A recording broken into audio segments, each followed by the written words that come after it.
Pour la prochaine heure, vous écoutez Samedi de lire avec Amélie Boivin-Enfield. Bonjour tout le monde de l'émission Samedi de lire et aujourd'hui, j'ai le grand bonheur de recevoir l'auteure illustratrice Estelle Bachelard, alias Bac. Bonjour, comment ça va? Bonjour, ça va très bien, merci. Très contente de t'avoir en ma compagnie. J'ai envie un peu de te présenter à mes auditeurs. Alors, t'es illustratrice BDiste, t'es originaire de Québec, une grande passionnée de souliers. On peut le voir aujourd'hui avec tes magnifiques souliers rouges à paillettes. T'aimes les chats et t'aimes le thé. Pourquoi aimes-tu tout ça? Ben, c'est une bonne question. Pourquoi j'aime ça? J'ai jamais pensé à ça. Pourquoi en particulier j'aime ça? Ben, j'aime les affaires chic et un peu girly, donc c'est sûr que tout ça va un peu avec ça. J'ai l'impression, c'est sûr que moi j'ai toujours l'image de prendre le thé dans un salon de thé british avec des chats, mais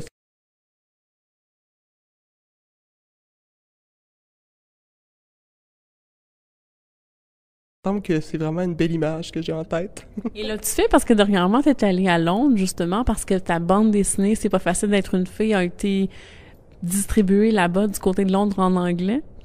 Ben oui, évidemment, c'était un arrêt obligatoire, un salon de thé à Londres, et j'ai trouvé vraiment un beau petit salon de thé avec des vraies théières adorables, avec des petites dorures, c'était parfait. Mais c'était une belle expérience en général, c'est sûr, d'aller sortir son livre en anglais, c'était beaucoup d'émotions, beaucoup de travail aussi, beaucoup de fierté, donc c'était un beau voyage. Et je sais que tu as été illustratrice dans le domaine du jeu vidéo. Est-ce que tu en fais encore ou t'as arrêté complètement? Le jeu vidéo, c'est fini. En fait, quand j'ai arrêté de travailler dans ce domaine-là, j'ai vraiment décidé de prendre tout mon temps pour faire des livres, être illustratrice à temps plein, avec les projets que je voulais, avec plus mode, bande dessinée et tout. Donc non, c'est vraiment terminé. J'ai vraiment décidé de me consacrer à ma réelle passion, la bande dessinée. Et t'as toujours voulu faire ça, même quand tu étais petite? Justement, d'être illustratrice pour la BD, illustratrice également pour des albums pour enfants? Ben, c'est sûr que chez nous, on est, comme je raconte souvent, c'est que quand j'étais petite, on est une famille nombreuse chez nous, on est 5 enfants, puis toutes les semaines, on allait au moins une fois à la bibliothèque chercher le plus de livres possible. Puis mon père, à la base, c'est un grand fan de bande dessinée, donc c'est sûr qu'on a été beaucoup initiés à lire ça. Donc j'ai appris à lire avec la bande dessinée. Ça m'a toujours beaucoup passionné, donc c'est sûr que je me disais un jour j'aimerais ça faire ça. Je pensais pas que j'y arriverais, du moins aussi jeune. C'est vraiment génial. Puis aussi quand j'étais jeune, je voyais des illustrations sur des sur des trucs de mode ou de cosmétiques et tout ça, et je rêvais de faire ça un jour. Donc c'est assez génial. Et t'as fait des études en graphisme, c'est bien ça? En effet, j'ai fait un deck en graphisme il y a déjà quelques années quand même. C'est ça, j'ai fait le graphisme parce que c'était un cours qui était... c'était lui qui rapprochait le plus de l'illustration, en fait. Puis, en fait, je suis très contente de l'avoir fait. J'ai rencontré des amis qui sont devenus des collègues avec le temps. Puis, aussi, toute la formation de graphisme sert tous les jours, en fait. Donc, c'est très bien. Et comment tu fonctionnes justement en tant que BDiste? Est-ce que tu fais des trucs à la main et par la suite tu le fais à l'ordinateur? Comment ça fonctionne? Bon, ben tout d'abord, c'est sûr que mes bandes dessinées sont assez autobiographiques, c'est des petites anecdotes de tous les jours. Donc, c'est sûr que dès qu'il arrive un petit truc cocasse, ben je vais le noter, sinon je vais l'oublier. Donc, je prends des petites notes, j'ai toujours un petit carnet avec moi, ou sinon mon téléphone intelligent, toujours pratique. Puis après, ça va vraiment être une esquisse rapide, au moins pour m'en souvenir, avoir une idée des expressions du moment. Puis après, ça va vraiment se passer à l'ordinateur. Je travaille pratiquement que sur l'ordinateur avec ma tablette graphique et Photoshop. Et voilà, je dessine quand même très peu à la main. Je vais dessiner à la main beaucoup pour faire mes esquisses, mais c'est pas mal ça. Et sûrement lorsque tu fais des dédicaces? En effet, c'est sûr que là, à ce moment-là, je sors toute ma panoplie de crayons de toutes les couleurs. Puis là, j'en profite pour sortir des petits crayons avec des paillettes, puis des crayons de couleur. Puis je m'amuse, là.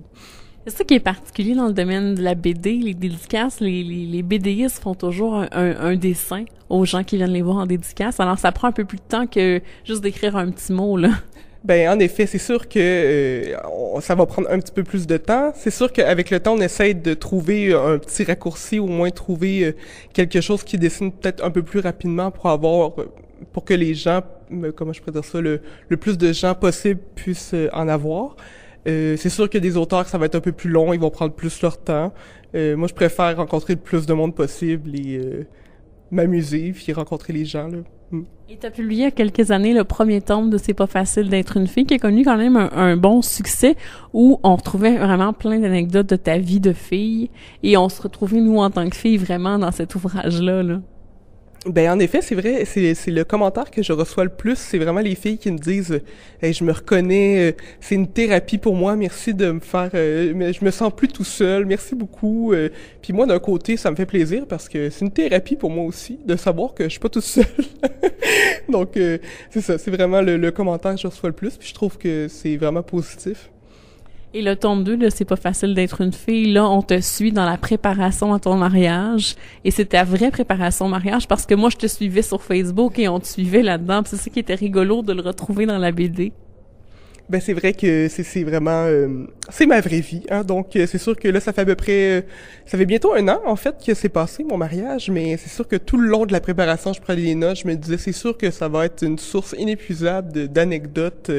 Je crois qu'il y a beaucoup de gens qui vont se reconnaître là-dedans, puis autant même des gens qui sont pas mariés mais qui ont connu des gens qui se mariaient, ou de toute façon ça parle pas nécessairement juste du mariage, ça parle aussi des questions sur l'engagement, ça parle c'est ça, de l'amour, des ruptures, beaucoup de questionnements. Je pense que c'est un sujet très dans la génération que je fais partie, donc la génération Y. Je pense que c'est vraiment des questions très présentes, autant que on voit beaucoup, par exemple, les divorces évidemment, les ruptures. On dirait que les gens cherchent quand même toujours un peu de stabilité, puis avoir une vie de couple dite normale entre guillemets, ou qui va durer longtemps. Donc je crois que c'est vraiment des questions que beaucoup de gens se posent.